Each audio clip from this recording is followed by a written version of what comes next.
في هذه الصور سقوط صاروخ اعتراضي يعني لم يتم الاعتراض يبدو كما يجب.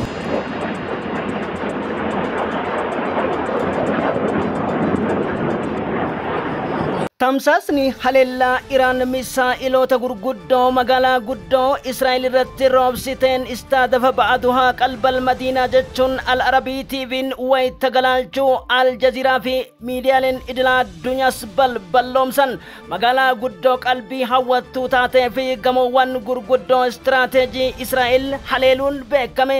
Humni shororkeessaa Ayatullah Ali Al-Khamenei gocha kana fakkaatu nurratti fudhachuu malee dogongora guddaa jedhan.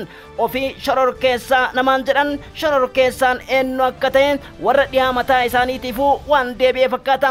Harki Ameerikaa guddaan wal mormii keessatti kan argamu baajata doolaara biliyoonota hedduu Ameerikaan dhangalaafteef koreen Riippaabilikaaniif Dimokiraatii wal dura dhaabbachuun himama. Hudhaa nageenya addunyaa hin buusa jechuun kaardii filannoo kan hammaarate abba Doonaald Tiraamp dubbittiin Iraan harka gurguddaadhaan mul'ii Israa'el kutaa jirtu kun kan isaan yaaddesse doonii gurguddaa gama Israa'elitti erguun himamee jira.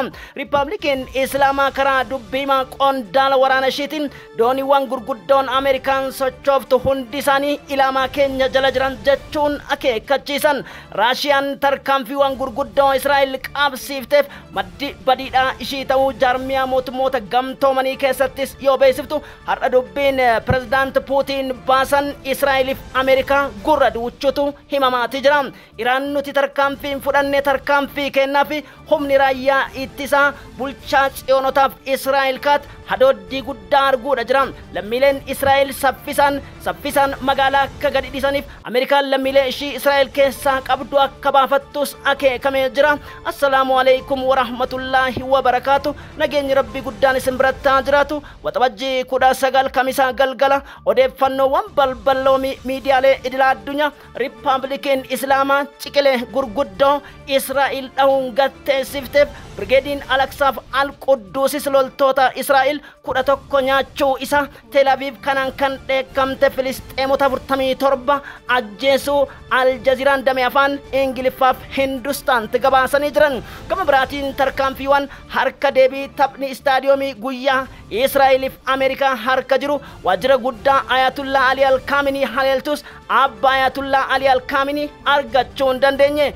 Galgalli ammoo Champions League Riippaabilikii Islaamaa Tel Aviviif Neebaatiin hanga buufata waraana guddaa isa hafetti akka tahe Abdurrahim Musaahi qondaala ajaja waraanaa beeksanii jiru. Viidiyoolee kana daawwanne odeeffannoowwan haleellaa gurguddatti deebina.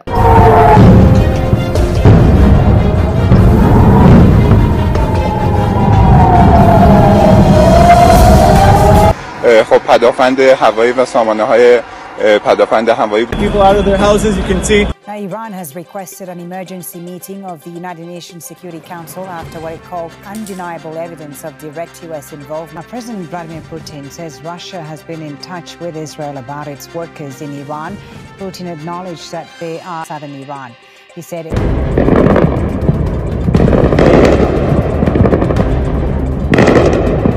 الذهاب إلى أيضا نوعية أكثر قدرة تدميرية من قبل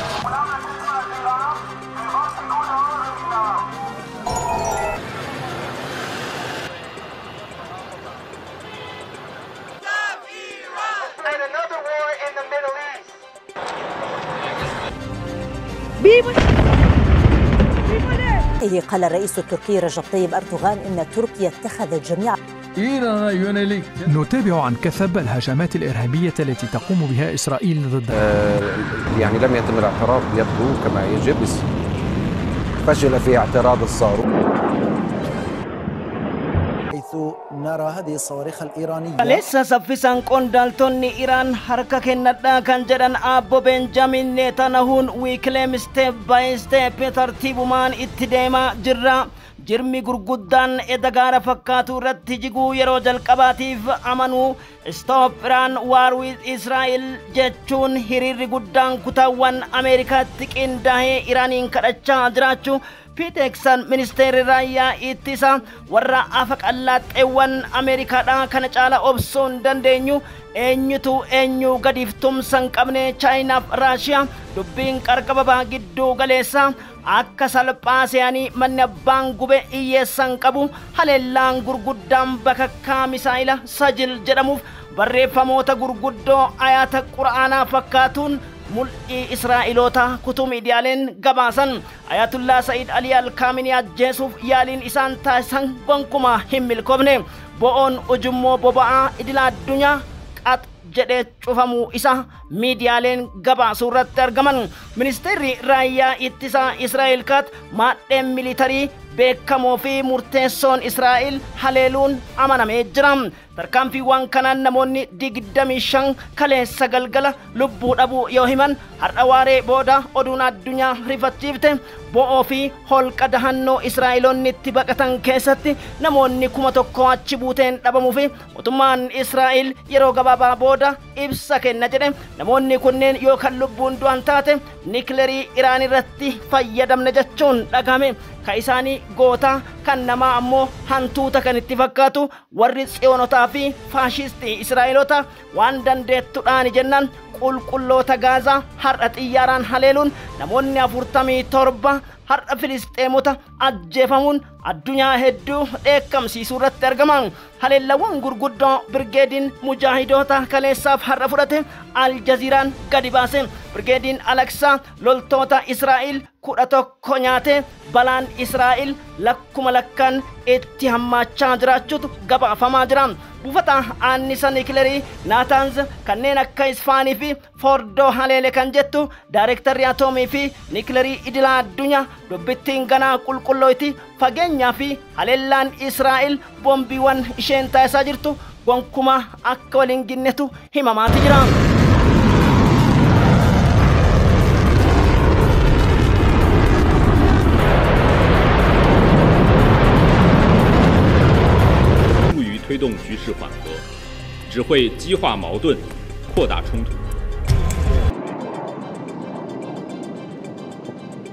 إذن أيضا في سماء تل أبيب نشاهد إذن هذه إسرائيل طال نحو 20 سيارة جراء القصف الإيراني.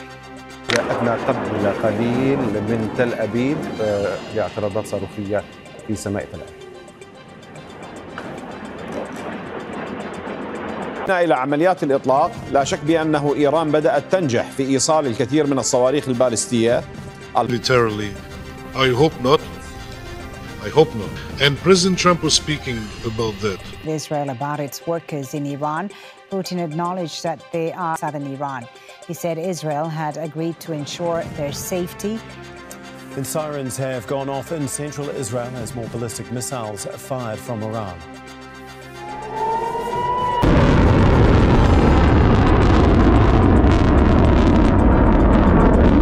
UN Secretary alarmed by the ongoing military escalation in the Middle East between Israel and Iran. I reiterate my call for the building an emergency power supply and backup generators.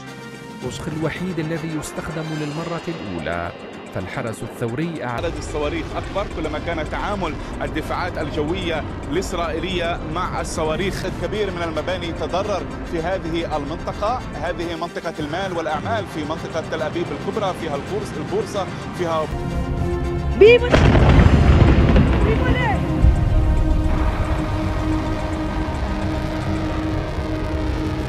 lolli fi somni miidiyaalee BBC kanneen akka CNN, CBS, Fox News har'a saaxilame Israa'el haguuggiif uwwisa miidiyaa hunda dhoowwachuun haleellawwan Iraan Israa'el irratti raawwatte miidiyaan Politico of Associated Press Sputnik kan Raashiyaa gadi baase dirreen xiyyaara Israa'el kan haleelame jeettiiwwan 28 cilaahu xiyyaaronni kanneen siviilii ta'aniif tajaajila balallii uummataa hedduun hidhimuudha gabaasuu irratti argaman yoo diqqaate kisaaraa guddaa waggoota 15 kan miidhaa keessummeessite Israa'el ta'uu poolitikoon ifaan ifatti dubbate. Ajajaan raayyaa ittisaa waliigalaa fi akkasumas ministeerri raayyaa ittisaa Israa'el kaat tarkaanfiin eda irratti fudhatame tarkaanfii cimaa yeroo jalqabaa akka ta'eef misaa'illi Sajil jedhamuu fi Kawsar jedhamu to'annoo Israa'eliin ala akka ta'eef Iron Dome isaanii Iron Lomi ta'uu isaanis amananiitii jiran.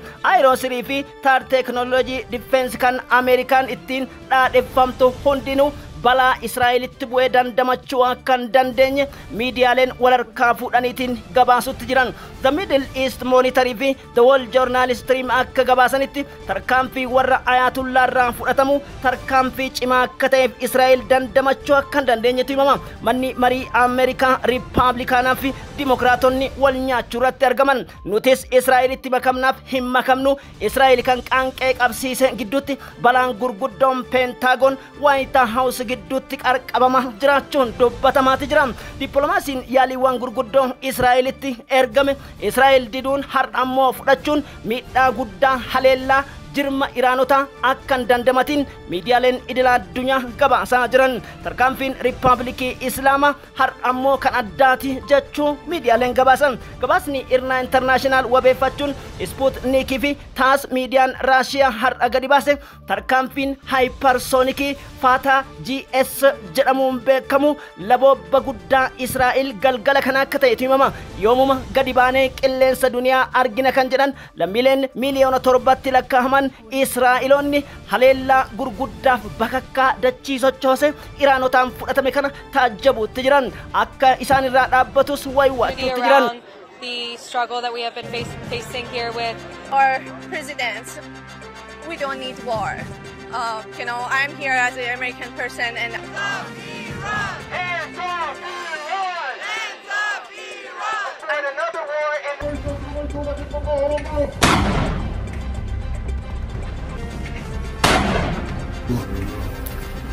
إذن صور مباشرة للصواريخ الإيرانية صباح هذا اليوم. منذ قليل كنا نشاهد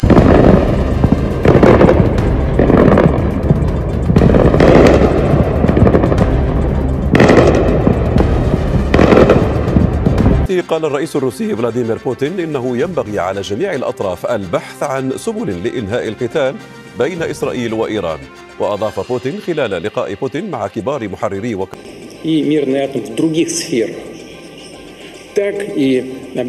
Defense shut down any public questions about a potential attack on Iran. Most of what من يرى بثا للجزيرة ومراسلين للجزيرة يجب أن يبلغ هذا.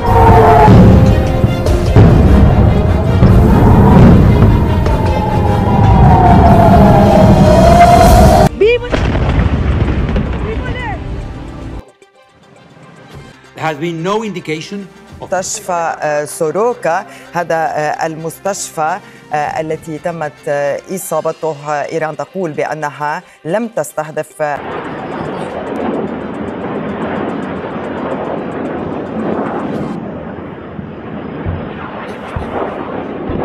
Durii isaanii abboonni keenya yoomammaa kan manni abbaan gube iyyeessan qabu akkuma jedhamu qaanqee Iraan irratti qabsiifteen labobbamtee Gaazaa gadii kan taate Israa'el addunyaa hundatti waywaachuu eegaluu miidiyaaleen gabaasaniitii jiran. Akkuma kaleessa gabaasa kiyyaa keessatti isinii tuquu yaale misaa'illi Sajil jedhamu teeknoloojii addunyaaf gurra addunyaa kan hawwate Riippaabilikiin Islaamaa bitaala furtuu Israa'eloota haleeluu bira dabarteetiin qilleensa Israa'el kan biyyoonni 22 dahannoo ta'anii misaa'ila Iraan qolachuuf baasiiwwan doolaara biliyoona hedduu dhangalaasaa bulan bira darbanii akka bakakkaan cabbii gannaatti itti roobuuf Israa'el miidhaa guddaan irra dhaqqabuu yeroo jalqabaatiif ajajaan raayyaa ittisaa ministeerri waliigalaa Israa'el kaat gadi bahanii dubbatan. Qaamni birmadummaa Iraaniin dhufe kamilleen tokko hin dandamatu jechuu Jeneraal Abdurrahiim Musaa'idha. tarkaanfiin guyyaa torbaffaa immoo kana caalaa akka ta'uu fi lammiileen Israa'el saffisaan magaalaa Teel Aviv, Haifaa, Eelaat, Yerusaalem dhiyaa fi kanneen akka Askiloon akka gadhiisan har'a waaree booda beeksanii jiran. Waajjira muummee qondaala baangoo olaanaa Ayatullah Sayyid Ali Al-Khamenei kan rukutte Israa'el balaan gurguddoon kaleessaaf har'a barii irratti roobaa bule galgala kana dachaa ta'uu akka danda'u miidiyaaleen gamanumaan xiinxala isaanii lafa kaa'u irratti argaman. Hormuuzii fi galoo galaanaa irratti dooniiwwan Ameerikaa tokko karaa saniin akka hin qaxxaamurres daandii cufuu Riippaabilikii Islaamaa biyyoota Eedanii fi galoo galaana guutummaa daldala waliigala Parshiyaa irratti dhimma bahaniif yaaddoo guddaa ta'uudha dubbatamaa jira. Pirezidaantiin Chaayinaa Xi Jinping akkasumas Vladimir Putin amma Israa'el qanqee fi qabsiifte akka dhaamsitu waywaanneeti turre.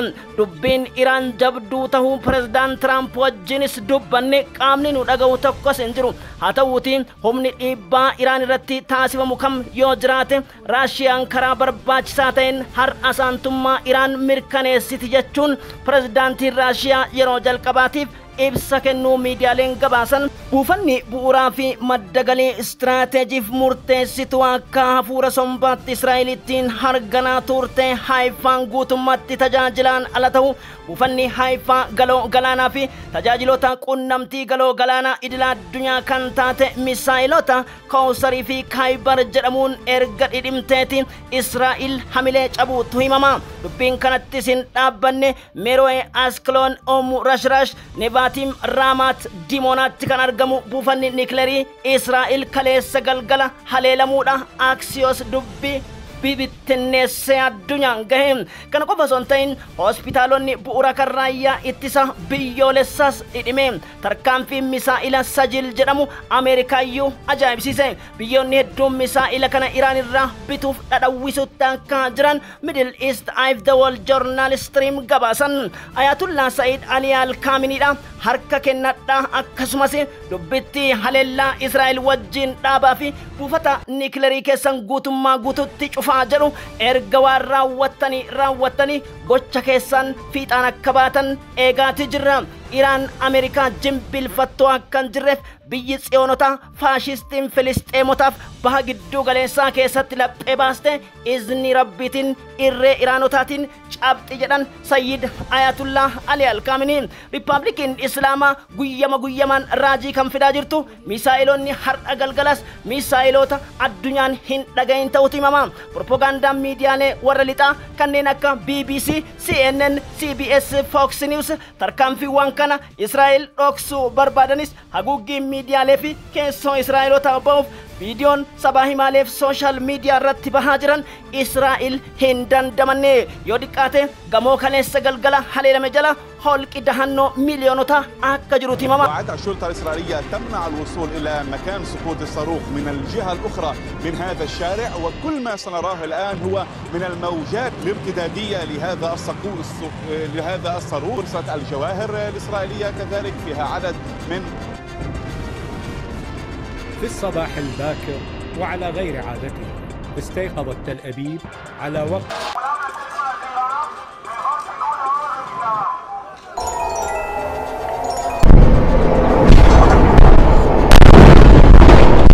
The Iranian missiles were launched. One landed in central Israel. Firefighters tried to control the ensuing fire.